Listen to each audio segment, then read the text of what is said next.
विज्ञान ने यह सत्य बाद में खोजा। तारों की संख्या अनंत है और यही बाइबल का दावा है। भीड़ तालियों से गूंज उठी। सही कहा, यह तो बाइबल की सच्चाई निकली। बाबा जी का 5वां सवाल, जीवन की उत्पत्ति। बाबा ने अपनी आवाज ऊंची करते हुए कहा, अगर परमेश्वर ने सब कुछ बनाया तो जीवन कैसे उत्पन्न हुआ? विज्ञान कहता है कि जीवन अरबों साल में धीरे धीरे विकसित हुआ। बाइबल कहती है कि परमेश्वर ने सीधे ही बना दिया। दोनों में फर्क है। सच कौन है? भीड़ सन्नाटे में डूब गई। यह सबसे बड़ा सवाल था। उत्तर, जीवन का स्रोत।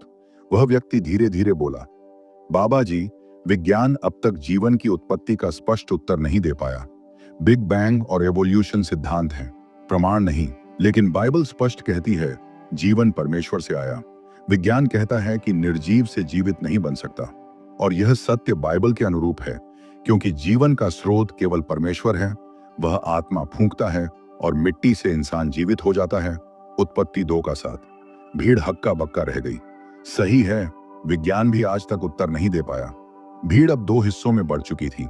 कुछ बाबा का समर्थन कर रहे थे, कुछ उस व्यक्ति के उत्तर से प्रभावित होकर कह रहे थे कि बाइबल सच्ची है। बाबा का चेहरा लाल हो गया। उन्होंने चिल्लाकर कहा, तू बहुत चालाकी से बोलता है, लेकिन अगर तेरा यीशु ही सत्य है तो उसे साबित कर दिखा। क्या वह आज भी चमत्कार कर सकता है? क्या वह आज भी जीवित है?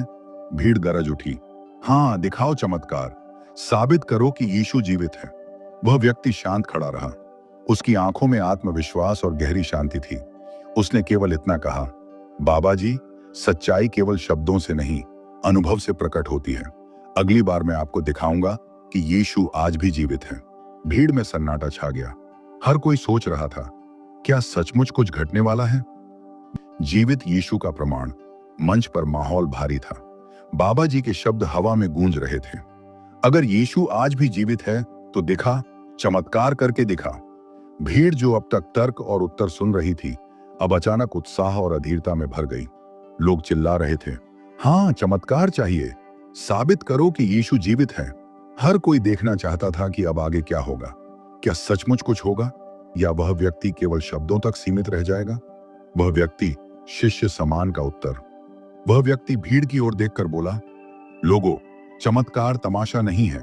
यीशु ने कभी भीड़ को केवल मनोरंजन के लिए चमत्कार नहीं दिखाया। चमत्कार का उद्देश्य हमेशा यह रहा है कि लोग सच्चाई को समझें और परमेश्वर पर विश्वास करें। अगर आप सच में देखना चाहते हैं कि यीशु जीवित है, तो अपना हृदय खोलिए, क्योंकि वह आज भी आत्माओं को बदलता है, रोगियों को चंगा करता है और जीवन में प्रकाश लाता है। भीड़ थोड़ी शांत हुई, लेकिन बाबा जी मुस्कुराते हुए बोले,